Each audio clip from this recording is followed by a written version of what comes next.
Hey, welcome to the Healthy Post Natal Body podcast with your postnatal expert Peter Lapp. And that, as always, will be me. Today I am talking about health at every size. Or should the focus be on weight loss?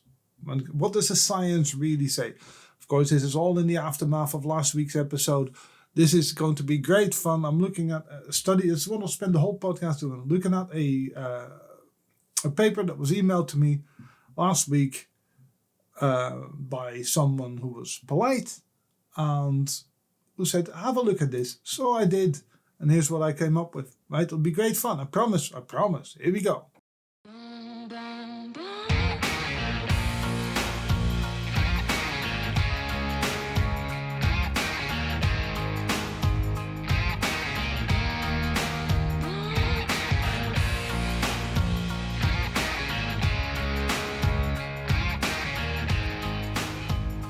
Hey, welcome to the Healthy Post Natal Body podcast with me.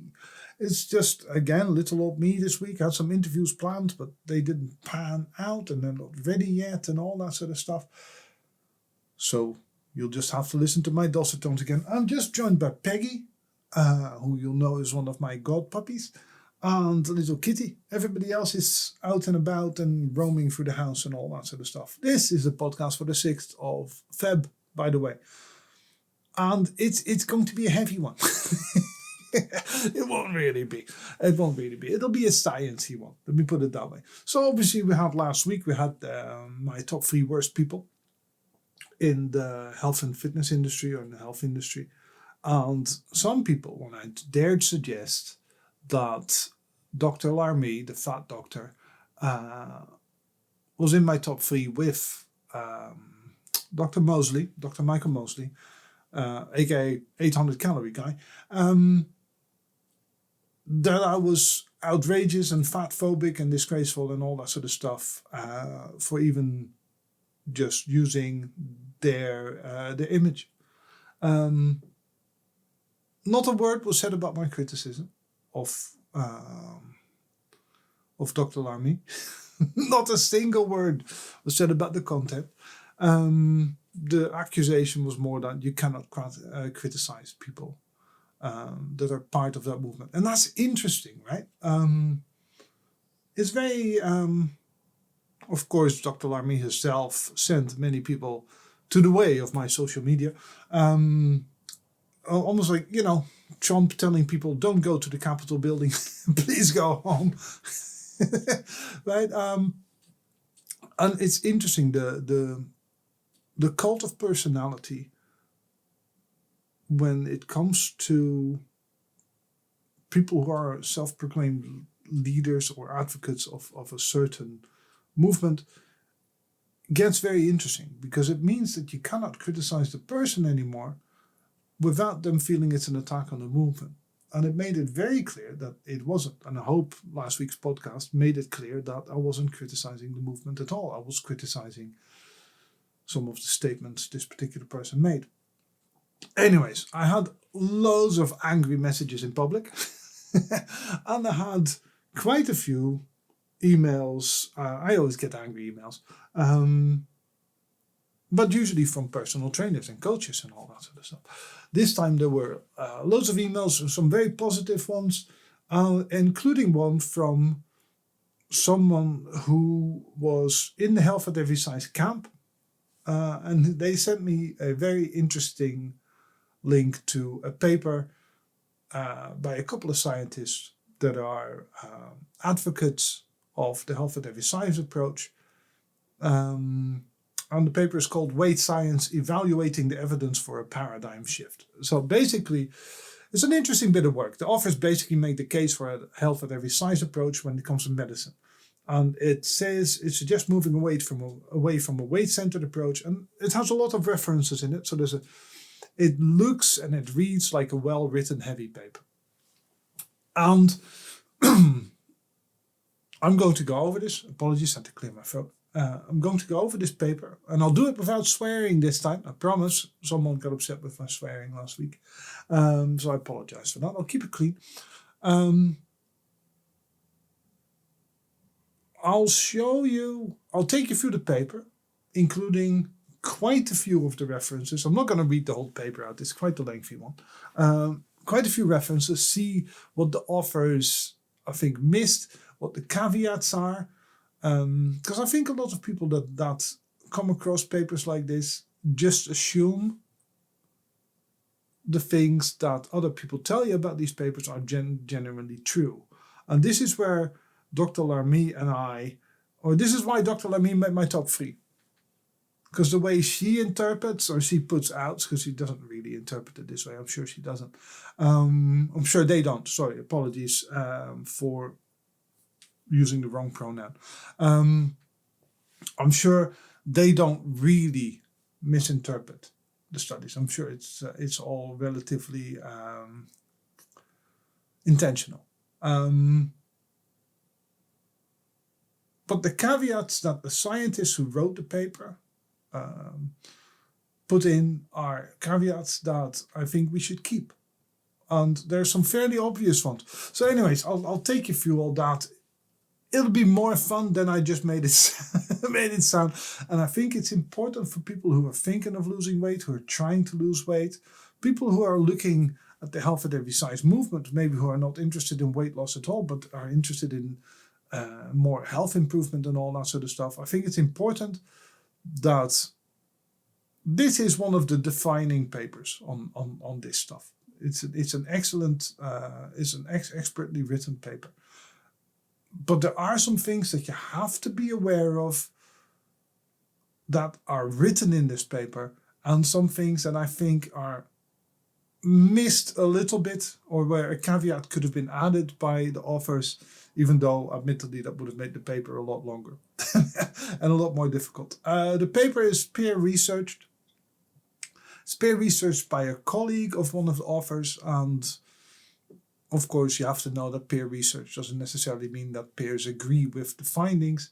It just means that someone's had a look at it and say, yeah, you quoted everything right, and not too many stupid spelling mistakes in your phrasing is okay, and all that sort of stuff. Anyways, let's get cracking. So like I said, the paper is called Weight Science Evaluating the Evidence for a Paradigm Shift. I will link to the paper. I will link, basically, there are going to be a lot of notes in the podcast notes here. So let me bring up the actual paper here. So again, Evaluating the Evidence for a Paradigm Shift by Linda Bacon and Lucy Aframore.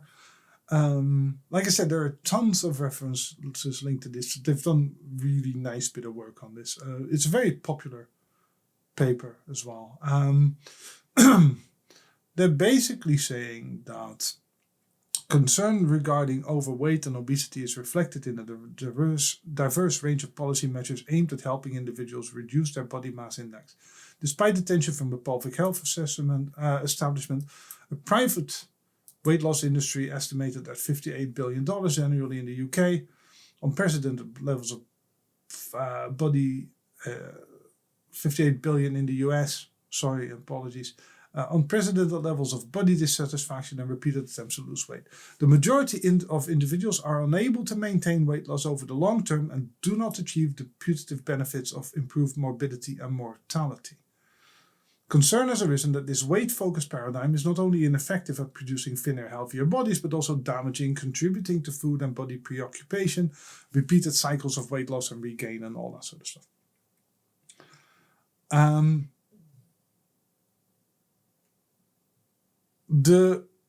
We have to clarify one or two things. Most of the time, when they're talking about, and this is important because a lot of people seem to think that weight loss is impossible. A lot of people in the health at every size movement, a lot of anti-diet dietitians and all that sort of stuff say that weight loss is impossible. And it comes from something like this paper and then not understanding what the paper is genuinely talking about. So, weight loss, as written in this paper, is short-term weight loss, which means crash dieting. This does not mean healthy, sustainable weight loss by eating a bit better. Right? And I'll get onto intuitive eating and all that sort of stuff before I get emails on that. It doesn't mean that weight loss is impossible. It just means that crash dieting, as Dr. Michael Mosley suggests, is not sustainable in the long term. That's what they're talking about. When they're talking about weight regain tends to happen, like I said last week, if you lose weight quickly and you don't pay attention to why you gained weight in the first place, as in if you're, I don't know, an emotional eater, or you have a shitty diet, or you lack the knowledge to cook or whatever, then yeah, you can cut out entire food groups. Say I cut out carbs and I can still eat keto and have burgers and all that, and you might well lose weight because you're in a calorific deficit, but in a keto diet. If you then don't pay attention to what you're actually eating, then by the time you start reintroducing carbs again, yeah, you're going to pile the weight on because your diet is still shit, right? Weight regain, so weight loss in the way that we're talking about here, short-term weight loss, fast short-term weight loss, not sustainable, doesn't work. That's what they're talking about. And they're also talking about weight regain in that manner. As in, weight regain is not inevitable when you're going on a diet. It just isn't. When you go on a crash diet, it is very likely to be so. The term overweight and obese, and this will come up in the interview, as I read this thing deeper as well, they are talking about slightly overweight to moderately obese people. So they're talking about people who are, I don't know, 6 to 8 kg overweight. They're not talking about 40, 50, 60 kg overweight people when it comes to health. Just so you are aware that that's where they're coming in. Right. Assumptions underlying the conventional weight-focused paradigm. Is that where we're starting? No, assumption, right? So I'll go through the assumptions that they lay out in the report. Assumption, adiposity poses significant mortality risk. Evident, except, and this is what the study says, right? Except at statistical extremes of body mass index or amount of body fat, except at statistical extremes, body mass index or amount of body fat only weakly predicts longevity. Most epidemiological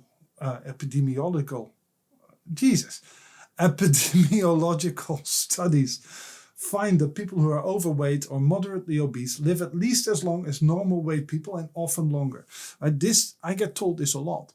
How come overweight or moderately obese, again, moderately obese, this does not go for morbidly obese and infini-fat or death fat, whatever you want to call it, live at least as long as normal weight people and often longer. Now they cite reference 32, so I went to reference 32, and the conclusions from that article states, underweight and obesity, particularly higher levels of obesity, were associated with increased mortality relative to the normal weight category.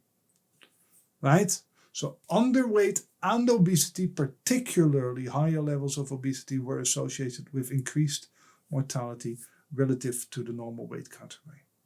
So they say the normal weight, if you're at the extreme end, you will die sooner.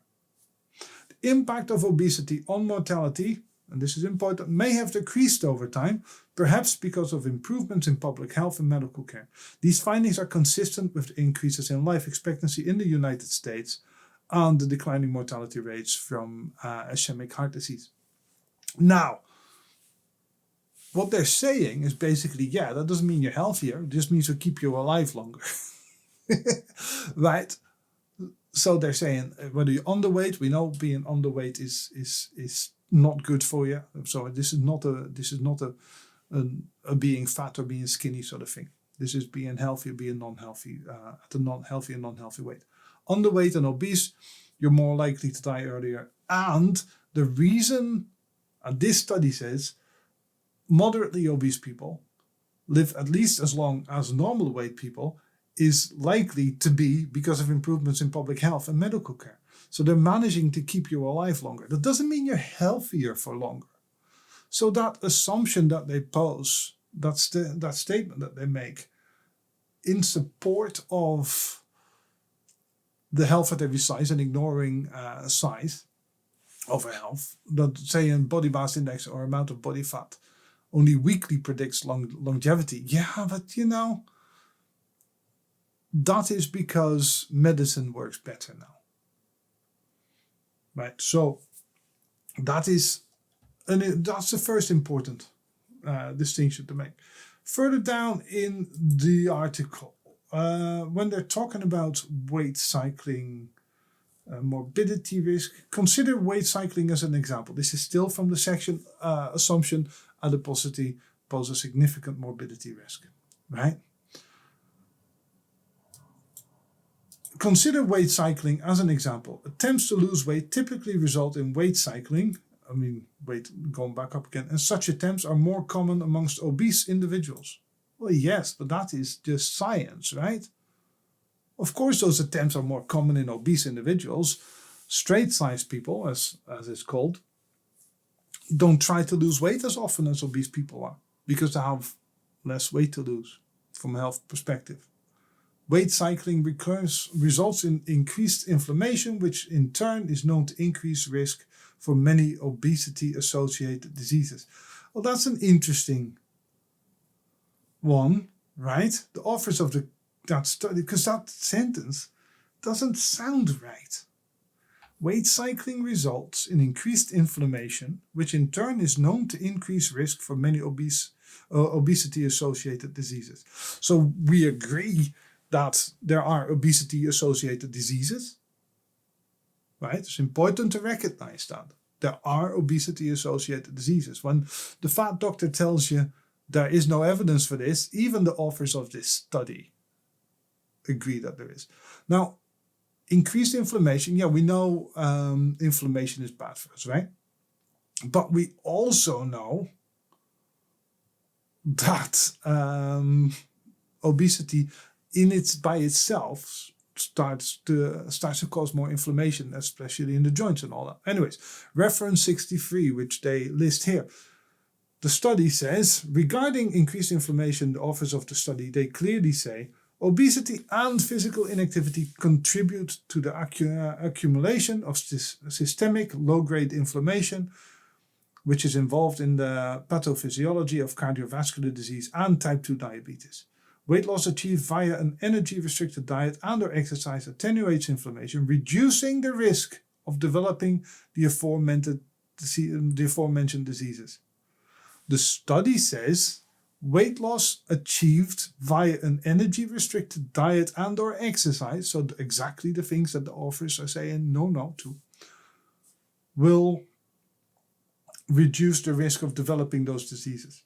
And they list, again, loads of studies listed on that. While weight loss is an effective countermeasure against systemic inflammation, maintenance of reduced body weight is difficult, especially in adults, where relapse occurs in 95% of those that lose weight. Inability to maintain body weight following weight loss is associated with a pattern of weight cycling, which may increase disease risk compared to sustained weight gain. But that's different. Right? That is not this. Okay. These diseases have a known inflammatory origin, and thus it's likely that weight cycling influences one's level of systemic low-grade inflammation. Research currently being completed in our lab will examine the relationship between weight cycling and systemic low-grade inflammation. So they're still working on establishing that link. Right? So the same study also says, and like I said, it's a bit dry, excess adiposity, so excess fat storage, is strongly linked with a multitude of chronic diseases. Again, being fat, the study says so, being fat, being overweight, being obese to that extent is not good for you. It is detrimental to your health. A well-documented relationship between obesity and a multitude of cardiovascular events is accepted by most of the population. In other words, you have to be a bit of an idiot to deny the link. But the issue here is clearly not dieting. The study itself says so. The issue here is regaining of the weight. Right?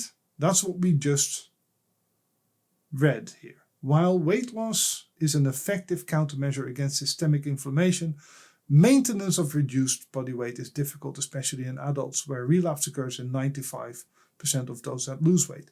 So that 95% is the problem. So again, if we're talking about short-term weight loss, we're talking crash dieting. If you're talking dieting without improving your health, improving your choices, if you're talking dieting meaning just cutting stuff out or just having shakes or something like that, that is an unhealthy, unsustainable way to improve health. They're not talking about weight loss itself being a bad idea. Right? It's the way you go about improving your health that matters. It's the way you go about losing weight that matters. Losing weight when you're obese is a good thing. All the studies that we've come across thus far, even in this paper, say so. How you go about that, that is the crux of health at every size. That's the bit that really, really matters. This is the bit where I completely agree with everything written in the paper. Right. So the issue here is not dieting, the issue is regaining the weight. That's the difficult bit about weight cycling. And, there you go. When talking about weight cycling and the blood pressure, the author states another study showed that obese women who had dieted had high blood pressure, while those who had never been on a diet had normal blood pressure. And again, when I read something like that, another study showed that obese women who had dieted had high blood pressure, while those who had never been on a diet had normal blood pressure. That doesn't sit right with me. That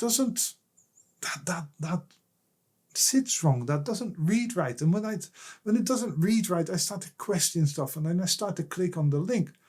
And I do indeed find that the study mentions, however, in a multiple regression model, only the WHR, waist to hip ratio, and WCI contributed significantly to the blood pressure variability. These findings could support the hypothesis that this combined exposure of central type obesity, which is obesity around your belly, which we know, and weight cycling, that strongly raises the prediction of hypertension.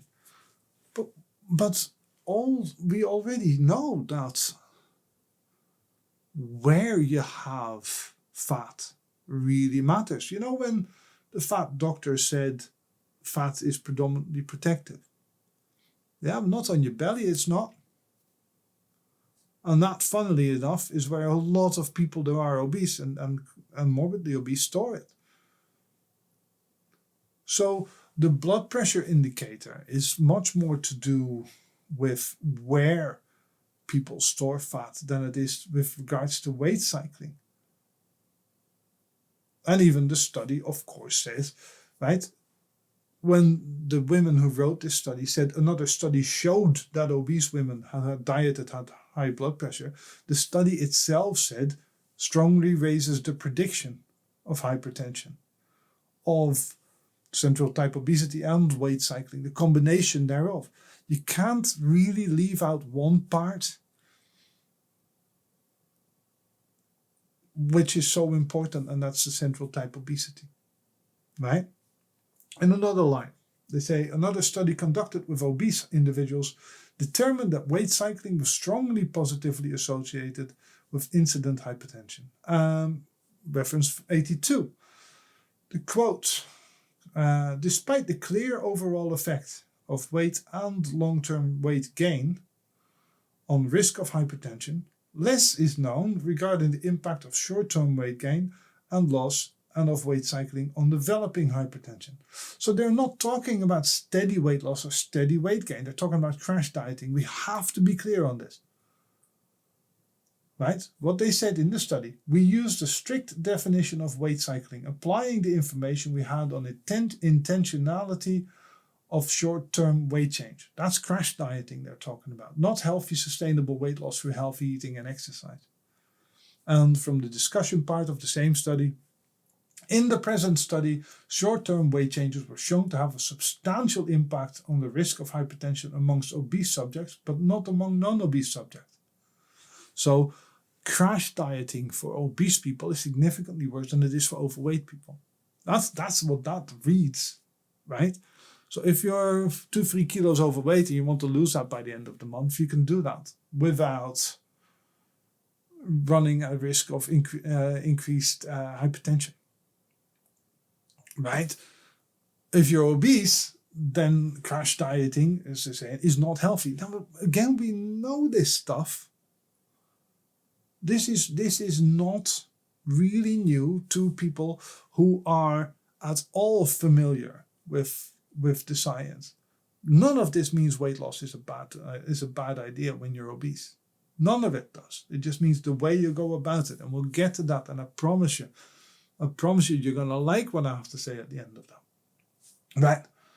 Similar to our findings, Johari et al. Demonstrated that obesity modified the effect of weight gain on the risk of hypertension. While a positive association between weight gain and hypertension was observed among obese individuals, no association was evident amongst the non-obese individuals. The majority of studies to date have found that short-term weight gain, putting a lot of pounds on quickly, increased the risk of developing hypertension independently of BMI, as their analysis were controlled for BMI. Now, again, crash diet, yo-yo dieting, right? That's what they're talking about here. So basically short-term weight loss followed by short-term weight gain. You lose 4 pounds in a week and you immediately binge it back on. That's bad for you. Yeah, but also we have to look at how you would gain weight quickly. And that almost always involves shitty diet. Because I don't know about you, but I can't put on 4 pounds a week by eating healthily. It doesn't work. I can easily manage it by eating Domino's and Subway and all that sort of stuff. But you cannot really do it if you eat relatively healthily. Although from the same study that the authors quoted, although weight loss trials have clearly demonstrated the protective effect of weight loss on risk of high blood pressure, and observational studies suggest a lower risk of hypertension with long-term weight loss, we do not believe that our findings for short-term weight loss is spurious. So again, the authors of this particular study do not state that weight loss in itself is bad. They say the trials have clearly demonstrated the protective effect of weight loss on risk of high blood pressure, and observational studies suggest a lower risk of hypertension with long-term weight loss. So if you take it nice and steady, you go about it the happy, healthy way, you will be fine. Again, don't crash diet, eat well, move well, right? Now, the original study that was emailed to me also says it is notable that the prevalence of hypertension dropped by half between 1960 and 2000. The time when average weight sharply increased, declining much more steeply among those deemed overweight and obese than among thinner individuals. Incidence of cardiovascular disease also plummeted during this time period, and many common diseases now emerge at older ages and are less severe. And this is where I struggle with this particular this sentence, because the sentence is not a nice one, because it suggests that there is no biggie here between obesity, as in weight went up and prevalence of hypertension dropped by half between 1960 and 2000. Right? So people are bigger now, and disease is less, and therefore by definition being obese is not bad for you, not as bad for you. Right? Incidence of cardiovascular disease also plummeted. And people who get fatter at a younger age now find the same diseases at older ages. Yeah, but that of course has everything to do with advances in medicine since the 1960s and 2000. You cannot just throw that statement out there. Right? It is, with regards to the section on sustainable weight loss, I hear a lot of people talking about how impossible it is to lose weight, right? And the authors of this study kind of conclude the same. It's impossible to lose weight. At this 95 percentile sort of thing that you hear a lot, the 95% mark. Just because most people fail, that doesn't mean it should not be attempted. It's not a good idea to lose weight from a medical point of view. right? If you keep advocating, point two, if you keep advocating crash dieting, cutting out food groups, not educating people, not giving people the support or mental help they need, they will fail. You're papering over the cracks if you do that. So the issue again is not so much with regards to people should lose weight, but the way they get told to do it. I mean, in the UK, the anti-obesity drive was Boris Johnson at one stage going, we should send people to Weight Watchers and Scottish Slimmers, which are pretty much the worst places to go to. Right, we have more to go, I'm afraid. The study next bit, assumption, the pursuit of weight loss is a practical and positive goal.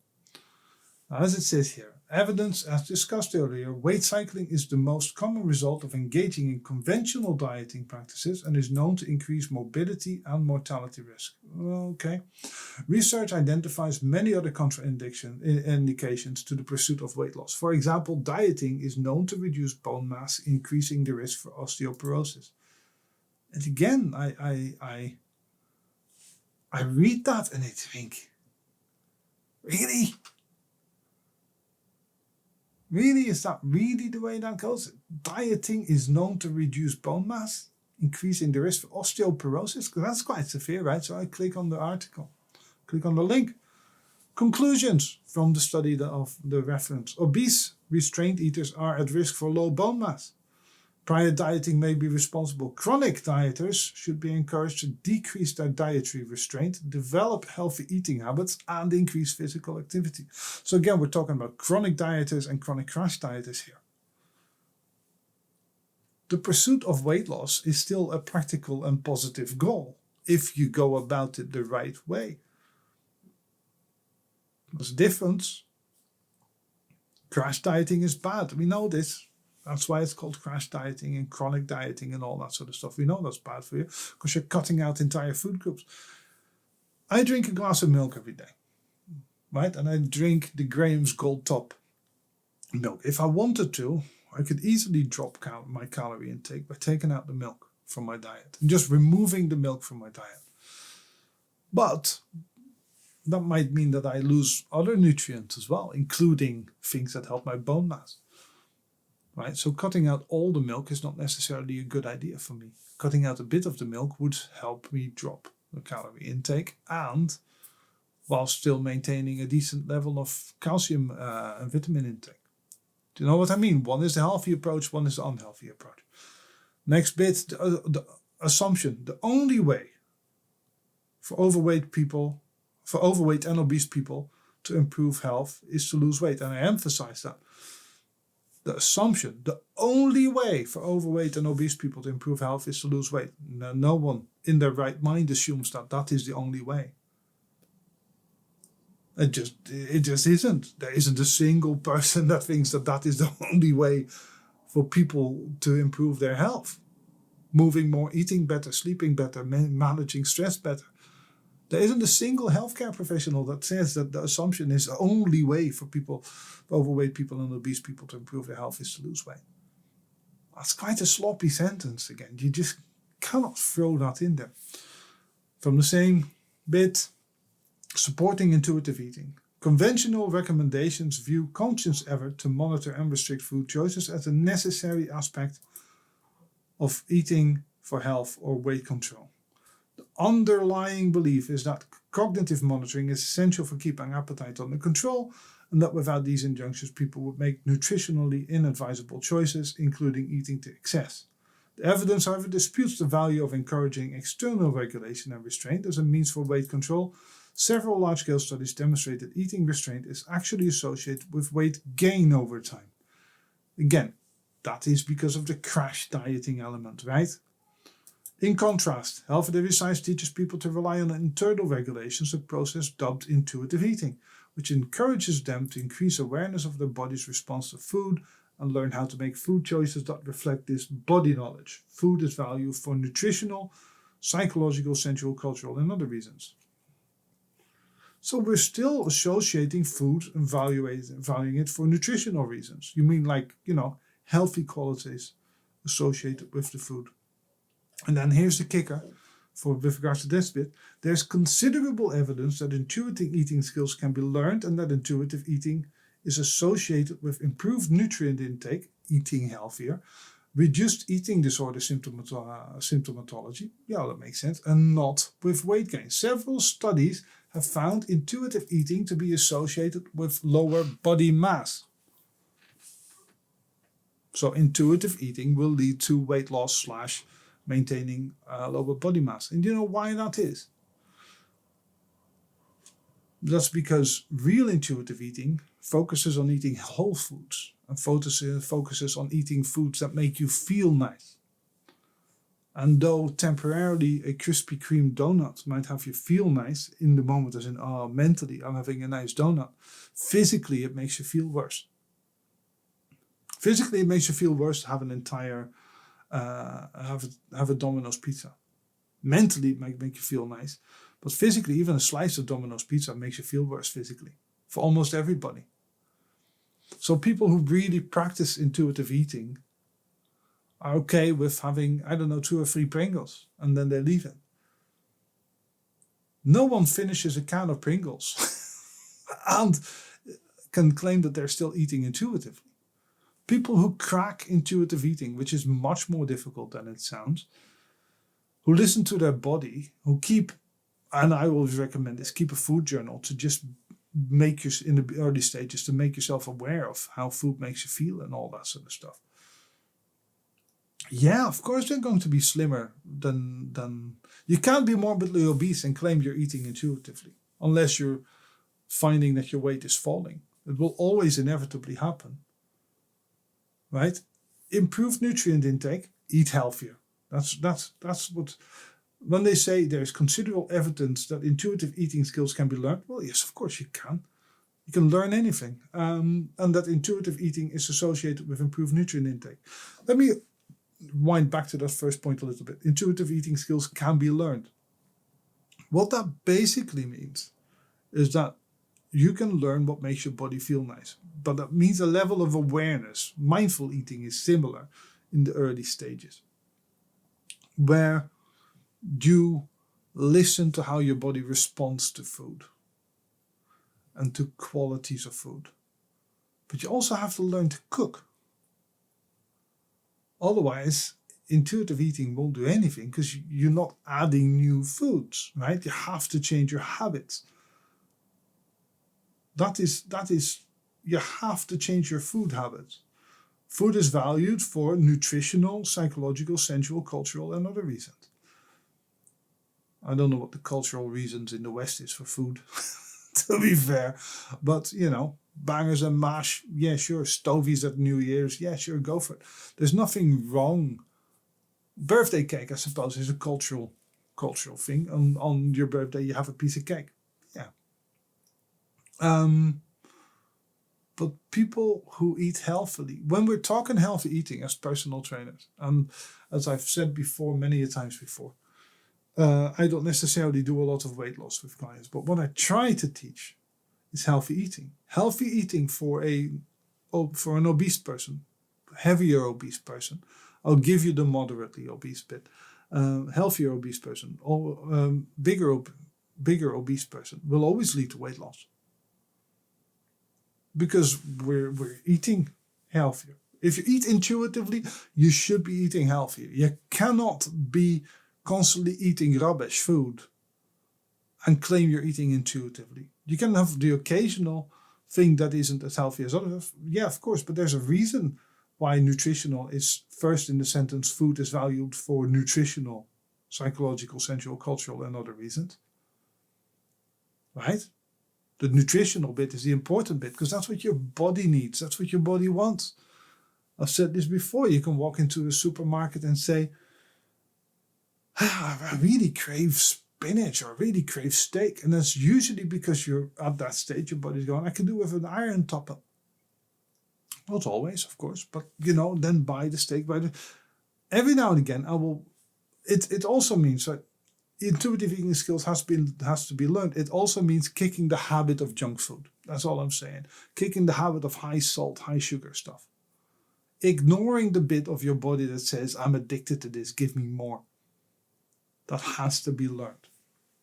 Right, back to the study, back to the paper. Supporting active embodiment. Health at every size encourages people to build activity in their day-to-day routines and focuses on helping people find enjoyable ways of being active. Yeah, do the class you want to do the weightlifting you want to do whatever you want to do. Right, the goal is to promote well-being and self-care rather than advising individuals to meet set guidelines for frequency and intensity of exercise. Active living is promoted for a range of physical, psychological, and other synergistic benefits which are independent of weight loss, right? With them, completely 100% with them, do whatever movement you want to do. Joyful movement, they call it. Whether that's weightlifting or kettlebell classes or Zumba or gardening or walking or whatever the hell you want to do. Heck, you want to do. I wasn't going to swear. Whatever you want to do, awesome. I've always said this. Some things you have to do. You have to work on your cardio a bit. You have to work on your strength a bit and your flexibility a bit for health reasons. If you're truly trying to be healthy, those three things have to be met. But, that is all secondary of weight loss. They're independent from weight loss. Now they say here, myths around weight control and exercise are explicitly challenged. Physical, and that's where I struggle. What do you mean myths around weight control and exercise are explicitly challenged? You're getting people to move more and thereby you increase their energy expenditure. Let's not kid ourselves here. Come on. Right? Right? We can surely agree on that you're getting people to move more and it makes them feel nice, it makes them feel better, but they also increase in their energy expenditure. There's not a myth around weight control and exercise other than you have to exercise to lose weight. Or indeed weight loss exercise is a good way to lose weight, because it's a terrible way to lose weight, and I've written many blogs about this. Right? So again, I struggle with that bit a little bit. Those sentences just don't need to be in there. Right? The conclusion is a long one. Right? From the perspective of efficacy as well as ethics, body weight is a poor target for public health intervention. Agreed up to a point. There's sufficient evidence to recommend a paradigm shift from conventional weight management to health at every size. More research had considered. I've said this before, right? I said this on the last podcast. When you go to a doctor, and whether you are obese or overweight or underweight or morbidly obese or whatever, the doctor should never assume that whatever is wrong with you is because of your weight. Right? That is just not how it should work. We all agree on this.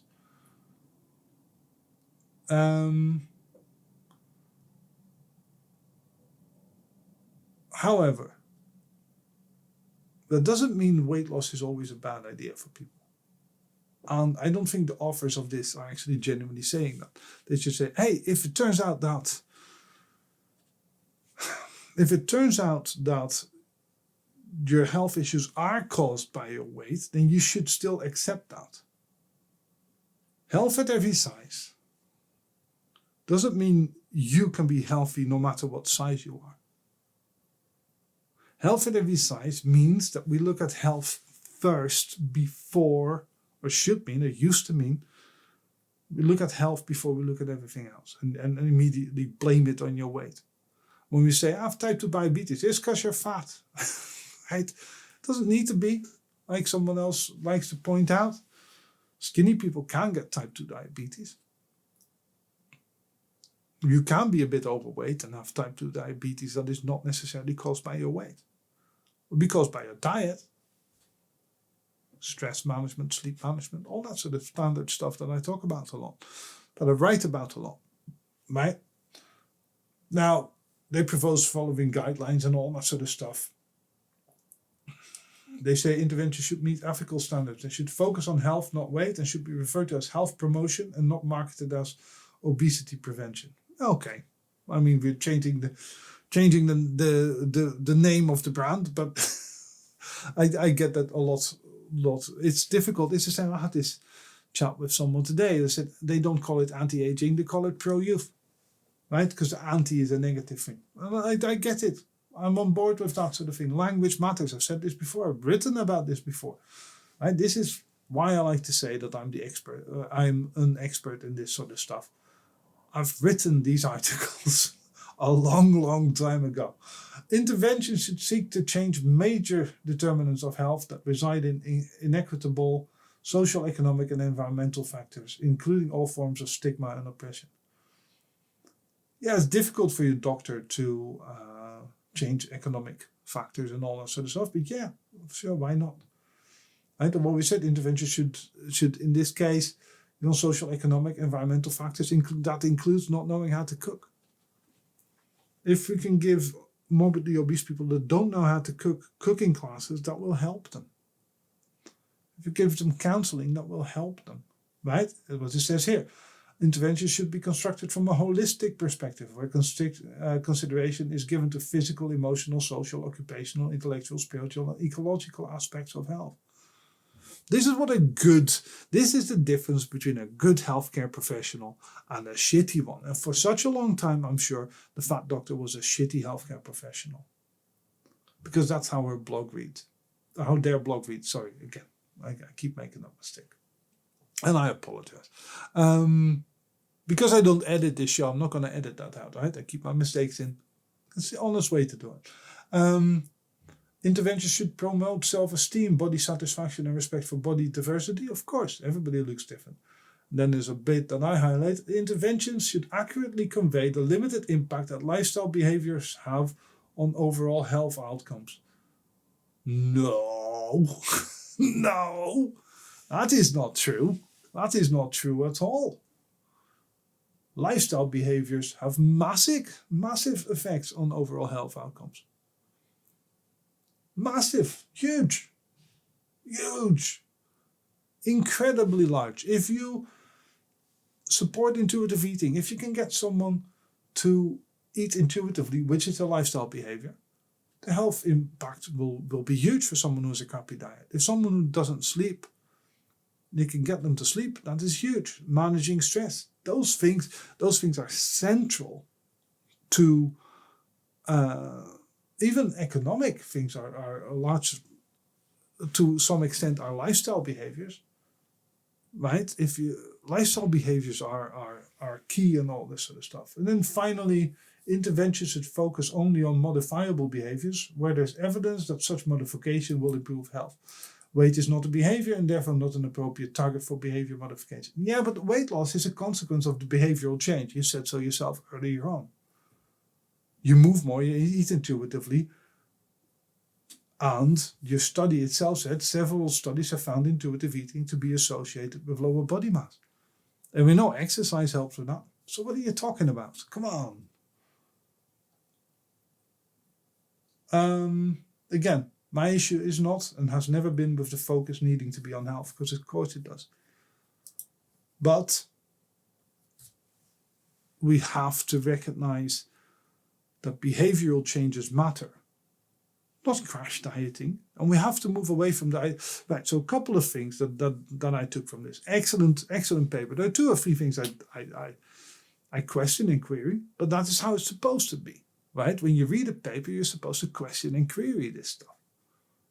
Because if you don't, then you're just accepting one study as the truth, and the next study comes along and you change your mind completely.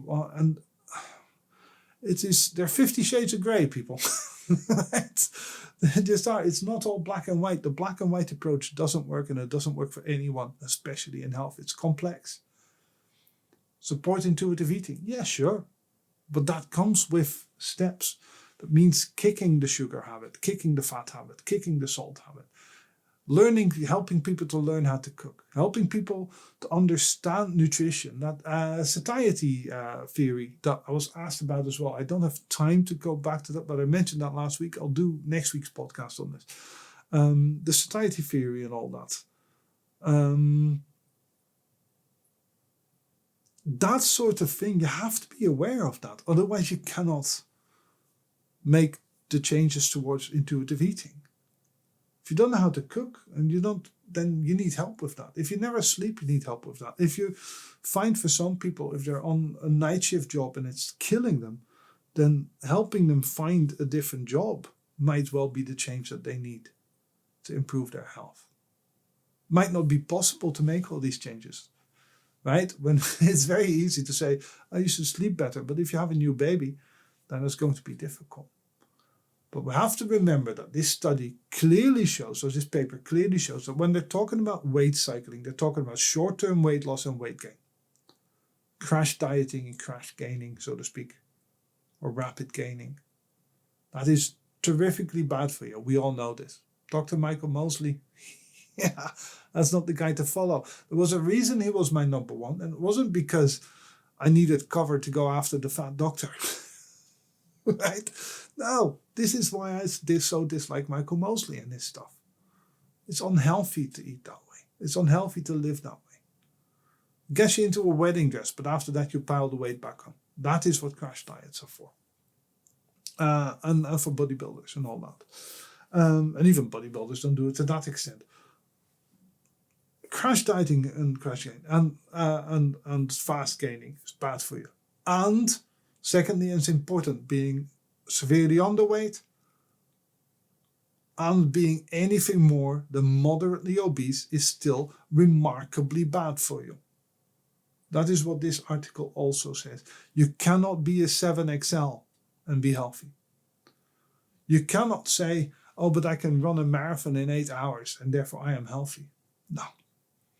Because running a marathon in 8 hours is walking a marathon distance. That is not running a marathon. Right? We have to be aware that there are limits to this stuff. If you're 40 kg overweight, you are not healthy, and there isn't a single study that claims you are. Even the Health at Every Size approach people that wrote this good paper. Like I said, it's a good paper. It's pretty much as far as papers go.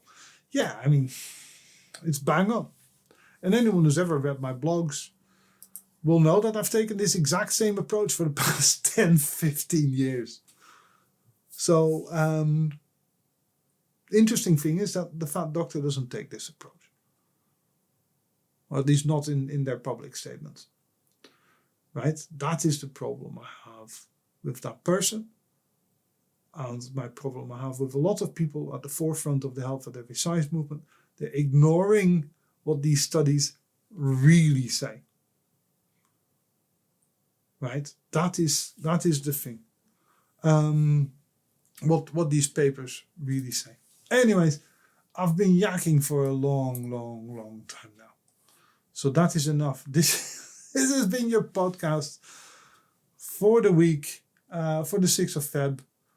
I hope you have a tremendous week. Next week, I'll do a bit on the satiety theory, and I know I've got 1 or 2 postnatal things I'll have to get on as well. So, we'll go back to the normal subject. If you like it, Peter at healthypostnatalbody.com. If you have any questions, if you think, actually, you jackass, I don't agree with XYZ, or I do agree with XYZ, or I'd like more on this, I'd like less on that, just let me know. Peter at healthypostnatalbody.com. Take care of yourself. New bit of music coming up, right? Bye-bye. Looking out the window, fogging up the glass. I trace the skyline with my finger. I'm wondering where you're at. I'm wondering where you're at. You keep it hidden, keep it underneath your skin. Don't even leave a trail so you forget where you have been. You try to paint tomorrow over yesterday's mistakes, while you're missing out on everything today.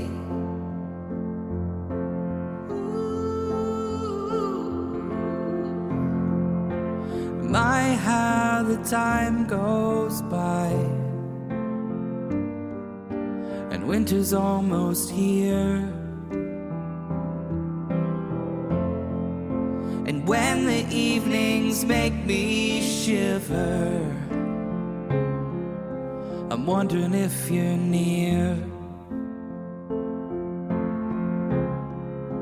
I'm wondering if you're near.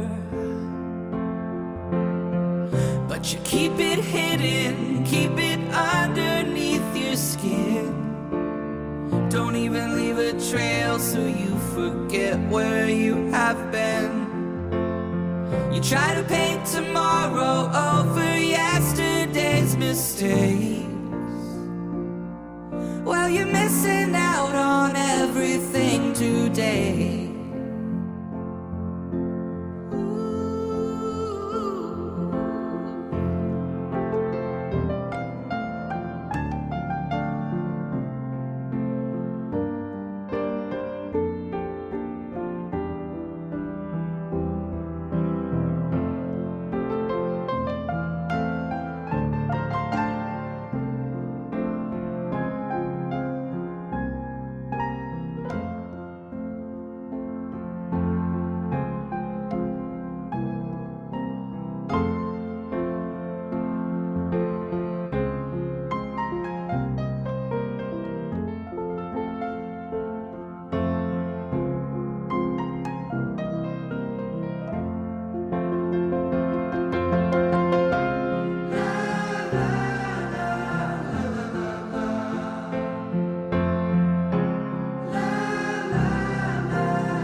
Looking out the window,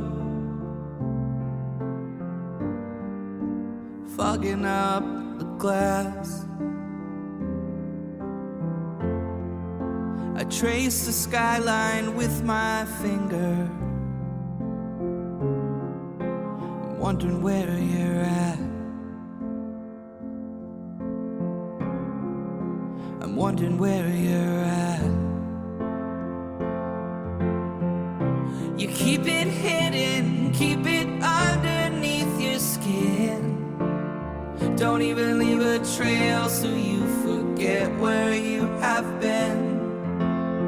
You try to paint tomorrow over yesterday's mistakes.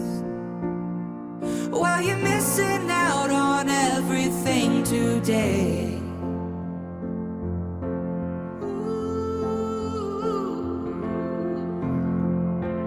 My, how the time goes by, and winter's almost here. And when the evenings make me shiver, I'm wondering if you're near. I'm wondering if you're near. But you keep it hidden, keep it underneath your skin. Don't even leave a trail so you forget where you have been. You try to paint tomorrow over yesterday's mistakes.